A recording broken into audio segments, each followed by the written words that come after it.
Hello everyone and welcome to another episode of the Daily Gwei Refuel, where we recap the latest news in the Ethereum ecosystem. I'm your host, Anthony Sassano, and today's the 1st of December 2023. Alright everyone, let's get into it. So kicking off today's episode, we have an update on the ETH ETF or ETH spot ETF race. So James Seifert here said on Twitter, has been long known that Fidelity entered the spot ETH ETF race, but this filing essentially starts the 240 plus day clock for their spot ETH ETF. Just another step in the process. We'll have definitive deadline dates in the coming weeks. And this has been kind of an open question, I think, for people around, okay, well, we know when the deadline dates are for the spot BTC ETF. Obviously, the earliest one is ARK, which is Jan 10th, and then the rest of them are in mid-March. But really, it's that Jan 10th one that matters because everyone is expecting the ETFs to be approved by, or for all of the ETFs to be approved by Jan 10th because of that deadline there. And then people are asking, when are the spot ETH ETF deadlines? Well, they're not for quite a while after that, honestly. It's like Q3, Q4 kind of thing from my rough calculations here, which is totally fine, right? And as I've said before, it doesn't have to go right to the deadline. The clock doesn't have to run out totally for the SEC to approve the ETFs. They can approve them at any point. And I think that there is a chance that the spot ETH ETFs get approved quite quickly after the BTC ones because of the fact that the entire process that's being gone through with the SEC and with the issuers of the spot BTC ETF is the same process they're going to have to go through with the ETH one. And they can really just copy paste because none of these ETFs are going to be staked ETH ETFs from what I know. They're only just going to be normal spot ETH ETFs.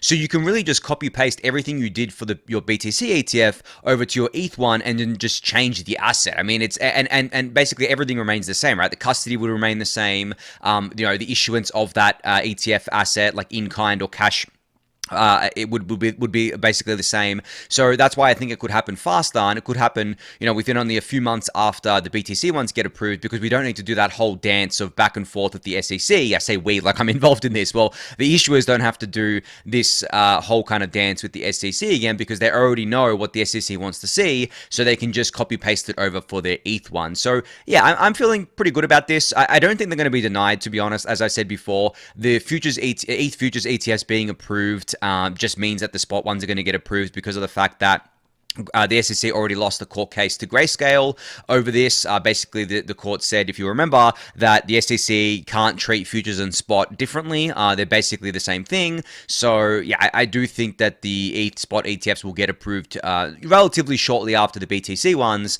But, if we wanted to kind of push it out to the final deadline for these things, then you could expect them in Q3 or Q4 next year. But potentially we could see it in Q2, right? It just depends on, how fast the SEC wants to move here.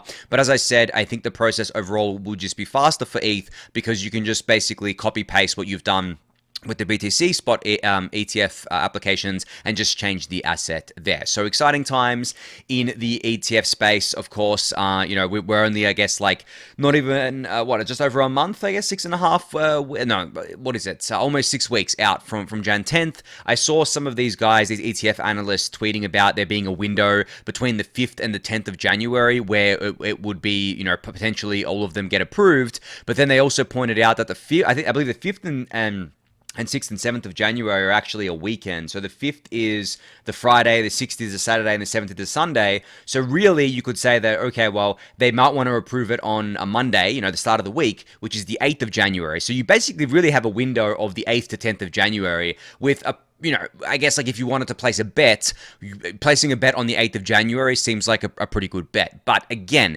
all of these ETFs can get approved before the deadline. They could get approved this month. We don't know, right? It just depends. And there's a lot of movement happening still. There's a lot of communication stuff happening, but if it gets approved between now and Jan 10th, I don't think anyone is going to be surprised at all, to be honest.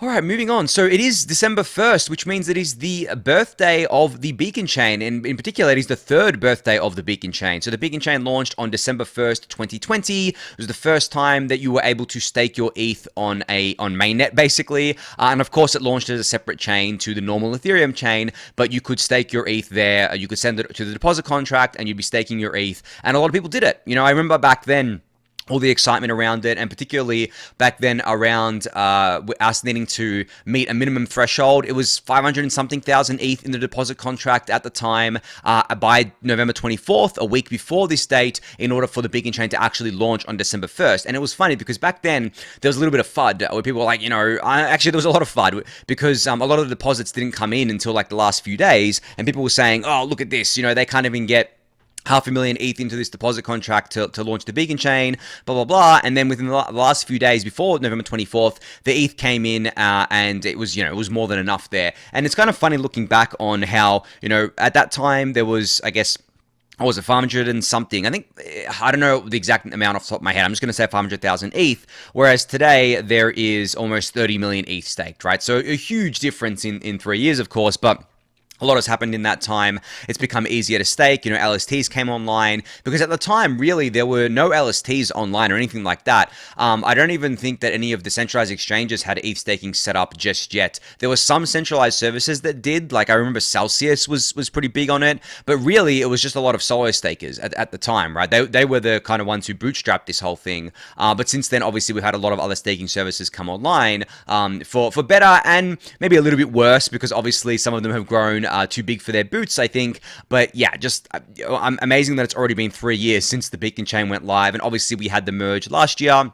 Over a year ago now, where we merged the Beacon Chain with the normal kind of ETH1 chain that we used to call it, and then it just became Ethereum. So yeah, happy 3rd birthday to the Beacon Chain, and I think that, I can't wait to see what the ETH staking ecosystem looks like in another 3 years from now, right? It's changed so much in the last 3 years. What's it going to look like 3 years from now? I don't think anyone can know. It's so much. There's so much going on. There's so many upgrades coming to staking, so many things happening in the staking ecosystem. I'm just super excited for it, but yeah.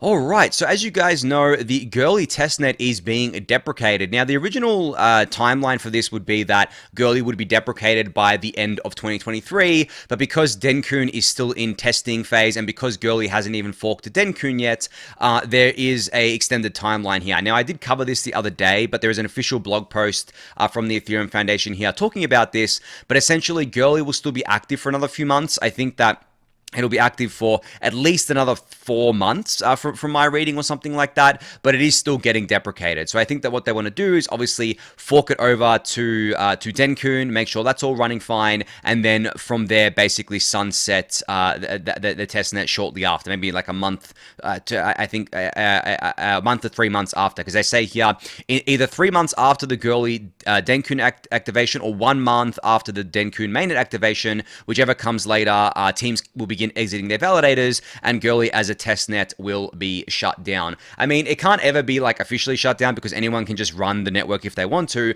but it's not going to be supported anymore, and it's basically just going to be deprecated in favor of our new testnet, which is Whole Sky, right? And obviously, we've got Sepolia that's live as well there. But, I think this gives us a little bit of hinting over timelines for, I guess, like Dencun on mainnet. I'm still saying March for Dencun on mainnet, hopefully. And I think that Goerli will be forked in January at this rate, probably early January. And then once that gets forked, you've got like 3 months from that to like March or April when Goerli will be deprecated, and obviously Dencun will hopefully go live on mainnet there. But anyway, you can read this short post for more details on that. But yeah, Goerli is definitely still being deprecated, just being pushed out a little bit from here. All right, so I mentioned this the other day, but Tim Byko put out a poll on Twitter where he asked, what do people want to call the new Prague plus Electra upgrade name? Like what, we have to merge these names into one, like we did with Chapala, and like we've done with Dencun. So what are we going to call it? And I've been in big favor of calling it Petra because it is the easiest one to say out of this list. He listed 3 options. There's Petra, which of course I voted for. There's Electrag, and then there's Prolectra. Now, Electrag and Prolectra, I'm already having trouble saying it, right? There's no way I'm going to be calling it that. I am just going to be calling it Petra. And you know what? If they choose a different name, I'm probably still going to call it Petra because it's so much easier to say than any of these other names here. Dan Crad said Practra. That's harder to say than Petra. Like, as someone who's going to be saying this, like, I would have to estimate hundreds of times before it actually goes live on the Ethereum mainnet. I'm in big favor of Petra here. But, let me know what you guys think it should be named, or go reply to to Tim Byko here. But yeah, Electra and Prolectra, there's just no way. I'm not saying those things. It's going to be Petra for me. I'm a Petra maxi right now. But yeah, I mean, the fact that we're pretty much like at this stage just means that the core developers have shifted their focus mainly to, and the researchers have shifted their focus mainly to the next upgrade now. Dencun is in like the late stages, guys. Like, I mean, pretty much all the work has been done, I think, on the client side. We had DevNet 12 go live, I believe, and that's all fine. We just got to schedule the testnet forks and then mainnet. So it's pretty much done. That's why, you're seeing the core developers and researchers move on to this to Prague and Electra or Petra in order to get that onto mainnet. Hopefully by the end of next year, but we'll have to see what timelines look like there. All right, moving on to some updates around statelessness on Ethereum. So Josh Rudolph here has put together a pretty long tweet, actually, and it's got like a lot of comprehensive updates here. So you should definitely go check out the tweet. I'll link it in the YouTube description below. But the TLDR, and this is updates from the latest Verkle implementers call, which is call number 8. More clients have joined the latest testnet, and we now have 5 execution layer clients in active development on Verkle, which pretty much covers all of them. Next up, launching a new testnet in the near future with a Merkle Patricia tree at Genesis. This will allow the teams to perform a test run of the actual conversion from Merkle Patricia trees to Verkle trees, which will be a significant milestone and unlock one of the biggest obstacles from the early days of Verkle work, finding an elegant solution for the conversion of Ethereum state over to Verkle. So I think if this goes smoothly, I think that's going to be a huge boon to all the people working on this specific upgrade, because as Josh said here, it's basically the main thing, right? This is the main kind of thing that they've been working on and talking about since they started thinking about changing Ethereum from Merkle Patricia trees to Verkle trees, is like, how do we actually do the conversion on mainnet? Because as far as I know, you can't basically have both in parallel. You have to like do the conversion and then we'll be on Verkle trees instead of Merkle Patricia trees. And you want to be able to do that as smoothly as possible with basically no disruption to anything on the network. And that requires significant testing to do this. Now, I don't know if this is going to be part of the Prague/Electra upgrade or the Petra upgrade. I think it might be the upgrade after that, but it definitely just depends on kind of the work that's being done here and how client teams feel about it, and if things go well, right, and the testing goes well. It's the same with any upgrade. I mean, I don't think I have to explain how it works at this point, but it's great to see that testnets are actually being spun up for this. It's great to see that there's plenty of work being done. There's regular calls being had. The client teams are all working on this right now, which is great to see. And we're getting regular updates from Josh here, who works in the R&D department at the Ethereum Foundation here. So yeah, as I said, you can go check out this tweet for yourself. I'll link it in the YouTube description below. But this work is actually part of the broader roadmap item for Ethereum called The Verge, and so you can just Google Ethereum The Verge and you'll get a bunch of related stuff there. It is, as I said, further out. It may not happen until 2025, but it is definitely still a kind of like very significant upgrade coming to the network, and has been worked on for quite a while now here. And actually, Josh has a link here to verkle.info if you want to keep up with everything happening on this front. There is an introduction on exactly what it is. There's an FAQ. There's so much information here, guys. You could just definitely go check this out if you're at all interested in this upgrade and what it actually means for Ethereum and what it actually means for users of Ethereum. Like, I'm not an expert on this yet. I still have to do more research on this to be able to, I guess, like explain it at a high level. But from what I can tell, with this kind of roadmap item here, with statelessness, with Verkle trees, what it will allow us to do is essentially raise the gas limit of Ethereum L1 a lot higher than it currently is. Now, Ethereum's gas limit is akin to Bitcoin's block size, or like Ethereum's block size, basically. I mean, just to use that as an analogy there, which means that you can pack more transactions into a block than you otherwise would have been able to. So right now, the gas limit is 30 million. I mean, with EIP 1559, the target's 15 million, but it's 30 million. So you could like get that up to like 100 million, and you would get obviously X amount of throughput there. But that is not in my mind, like scalability solution. It's more, so it's kind of funny when you talk about this, because like, even if you go from, let's say 50 million gas to 150 million gas, gas limit, that's a 10 times increase, right? So you could say, okay, well, there's a 10 times increase in throughput on Ethereum layer 1, but the thing is that that's not very much. Like, when you think about the amount of demand there is, for not just Ethereum layer 1, but layer 2s as well, a 10 times increase is not very much, right? So it's not really something of a scaling throughput upgrade. What it does, though, is that it basically gives more breathing room for things to be built on Ethereum mainnet, right? For things to be able for more complex transactions to be able to be fit into Ethereum mainnet blocks, and potentially allows for more cool things to be done with L2s, specifically ZK related L2s, but also just ZK related stuff generally. Now, of course, as I said, like, I am still very noob at this stuff, and I still have to do my research on this and more of a deep dive into it. But that's from my understanding is kind of like one of the main benefits of this, and as I said, it does benefit L2s as well as just like normal L1 transactions. But really, I think going forward, and I said this in the Daily Gwei Discord channel yesterday, I think going forward, what people really need to do is not think of Ethereum L1 as a user layer anymore. And I've been saying this for quite a while, but I think it's worth reiterating. Ethereum L1 is a business, essentially, and it is a business that sells blocks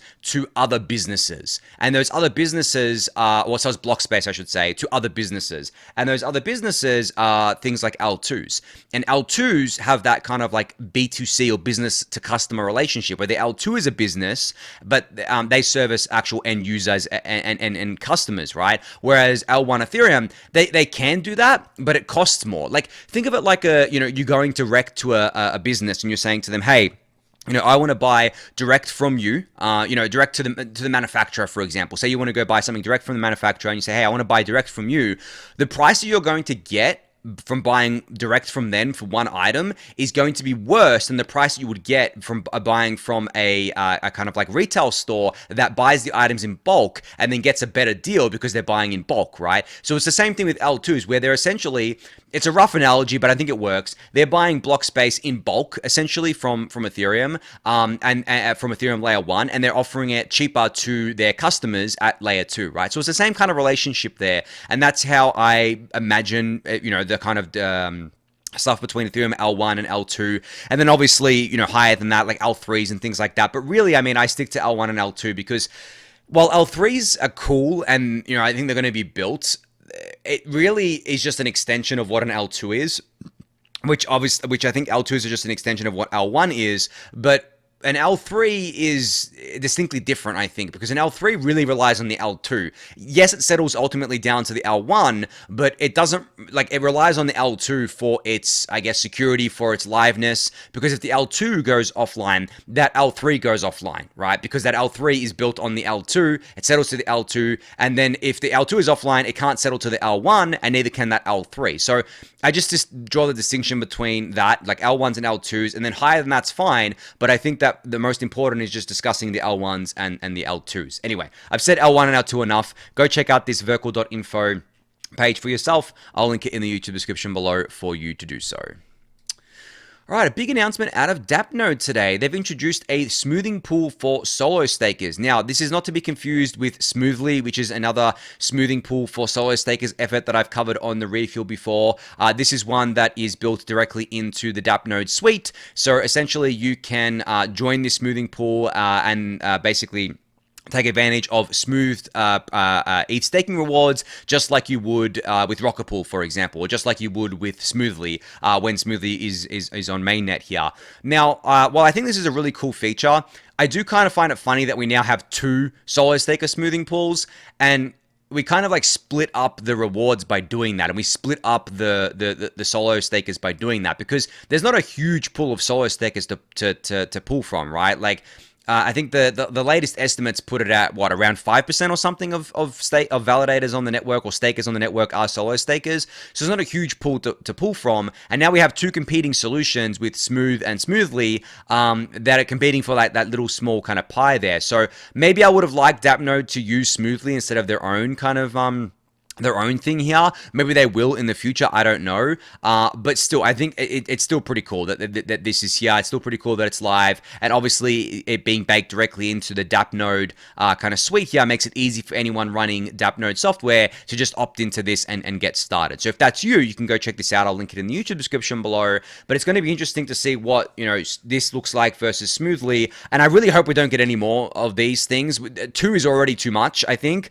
We don't need more than that. Like, there's like from a kind of perspective of network effect, there's really not going to be much network effect around more than 2 of these things. I think 2 is the absolute maximum. So I really hope we don't see more of these, but we'll have to see how it goes. And it's not because I don't like seeing things being built, and I don't like seeing competition, I guess. I mean, I wouldn't even really call this competition. I'd actually call this fragmenting stuff, because you don't need competition for stuff like this. I think a smoothing pool for solo stakers should be a public good. I don't think it should be something that is monetized directly at the kind of at the contract level itself. I think it should just be a public good, but we'll see. We'll see. People want to check out. We'll see what people want to do here. But yeah, you can get started with this. I'll link it in the YouTube description below for you to do so.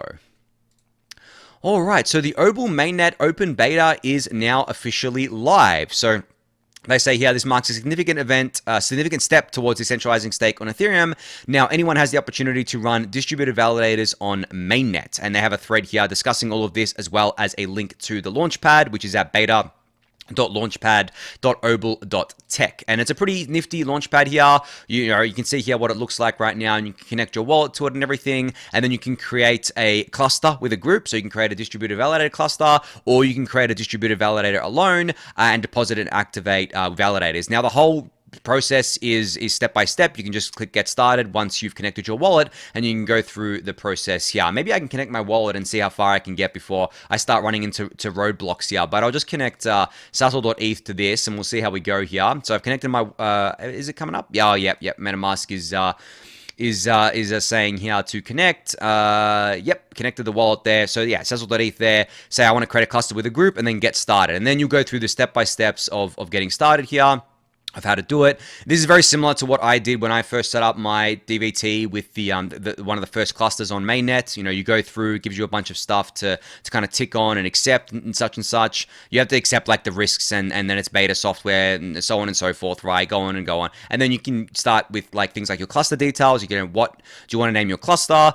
How many validators, or sorry, what's the size of your cluster? So is it going to be four or 3 or 5 or whatever? I mean, I think 4 is the minimum. Yeah, 4 is the minimum for groups. So 4, 5, 6, and then you can go up to, I don't even know if there's a maximum, but you can do that. Then you enter the address of the node operators, you enter how many validators you're going to have, and then use your configure your withdrawal credentials here, and then create the cluster configuration. So a very easy process, guys, to set this up. It's not very complicated, and I think that you should definitely go check it out yourself, and maybe this is something that you want to do with people, because as I've said before, this allows you to basically become a node operator. So literally run the software yourself, run the validators, run the full nodes yourself on your own hardware without having to have the 32 ETH. So if we were to go to like 10 operators, right, for example, and obviously if you want to spin up one validator, you need 32 ETH, or each of you only need to bring 3.2 ETH, right, to be able to spin this up, because you're splitting it 10 ways basically. And I think 10 is the maximum right now, so you're spinning it 10 ways on this, and then 3.2 ETH each. You put that into a pool, and then you all get to run the validator instance, and you all get to run full nodes as well, and contribute here to the decentralization of the network. And you all basically become solo stakers as well, which is super, super cool. So this is the most exciting thing about DVT to me. As I mentioned the other day, I think DVT is cool from like a potentially kind of allowing people to reduce their slashing risk and increase their uptime, stuff like that. But the coolest thing for me is definitely the squad staking thing, where you can split the cost of staking, but while still being able to run the validators and full nodes yourself, and still contributing to obviously the decentralization of the Ethereum network. So yeah, anyway, you can go check this out for yourself. I'll link it in the YouTube description below for you to do so. All right, so some Eigenlayer news today. So Shriram announced today that there is a new AVS category alert. So this is a mouthful, but he said here, serverless crypto economic co-processors, AI, Linux, databases, game engines, all triggered from Ethereum. Intelligent DeFi emerges downstream. And there's an article here posted by Emperor talking about off-chain computation and co-processing. So co-processing is definitely going to be a big theme going forward, I think, and there's different types of co-processing. There's ZK co-processing, there is optimistic co-processing, and there's crypto economic co-processing. And Shriram has actually explained these these in his thread here. So ZK code processors are awesome, but they're very costly right now. Optimistic code processors are awesome as well, and they're cheaper, but they also obviously inherit the downsides of optimistic kind of like fraud proofs, for example. And then you have crypto economic code processors, which are cheaper, but they're less secure because they rely on crypto economics rather than cryptography, right? So we have these different I guess like things here, all enabled by different teams, and all being able to, I guess like be an Eigenlayer AVS, where essentially you can have the crypto economic guarantees of a restaked ETH instead of just some random token or some random thing, right? But yeah, anyway, this is a pretty dense subject, so I definitely recommend reading Sriram's tweet thread as well as the blog post here, which I'll link in the YouTube description below. But definitely keep the term code processing top of mind, because that is really the future and endgame of this ecosystem. I mean, I've been saying this to a lot of people for a while, that I think that most things that happen, or most of the computations that happen in crypto, are going to happen off chain, and then a proof will just be posted on chain. That is the end game, and that's why the modular thesis, to me, I mean, that is at the heart of the modular thesis, and why the modular thesis is the one that's going to win. The monolithic thesis just makes zero sense to me. There is no point putting things on chain when you can do it more efficiently off chain while still having the same security guarantees as on chain. And I think that if you wanted to have the same security guarantees, it would require ZK co-processing, which right now is still very expensive because the generated ZK proof is very expensive, but that cost is coming down over time. It's coming down both on the hardware side of things and also the software side of things. And I've described before about how different ZK teams are bringing those costs down, but really, if you think cost is the barrier here, then you just have to wait a little bit, and then we'll get there. But in the meantime, you have things like crypto economic co-processing, which kind of fill that hole there. While not being as secure, it still fills the hole. And it's even better that you can use restaked ETH to be able to do this instead of just some random token, because you get better crypto economic guarantees there. All right, last up here is just an update from L2Beat, or I guess like a new blog post from L2Beat. So they said, you send a transaction on a rollup and see on the corresponding explorer that there is a green badge next to it. But what does it mean? In this article by Dono, we explore the problem of tracking transaction finality for rollups. So essentially, this is a pretty dense article, but it explains what transaction finality actually means in the context of different rollups. Like, when is a transaction actually final, and when is it final based on if it's an optimistic rollup or based on a ZK rollup, and so on and so forth. Now, I'm not going to summarize this, because I highly recommend going and reading the blog post, because it's very, very detailed and does a much better job of explaining things than I could. So I'll link that in the YouTube description below for you to check out there. But that is definitely another big subject that I think more people are going to be talking about, is just finality generally of these L2s, because we know Ethereum has finality, every 2 epochs. We're going to try and get that down to single slot finality, so every 12 seconds eventually in the future. But when it comes to L2s, they have different finality properties depending on when they actually post things on chain, but also or post batches on chain and post proofs on chain, but also on top of that, it depends on like when it can be reverted. Like, for example, with an optimistic rollup, technically, I mean, some people will argue, and I think this post definitely alludes to it, or it definitely kind of like argues it as well, is that it's 7 days for optimistic rollups, because there is that 7-day challenge period. So yeah, there are different kind of things here, different trade-offs here, but go read this blog post. I'll link it in the YouTube description below for you to do so. But I think on that note, that's going to be it for today. Just a quick note, actually, now that I've remembered, I know I haven't done an episode with Eric Connor on the drive-through for a little while now. It's probably been over a month, I think, at this point.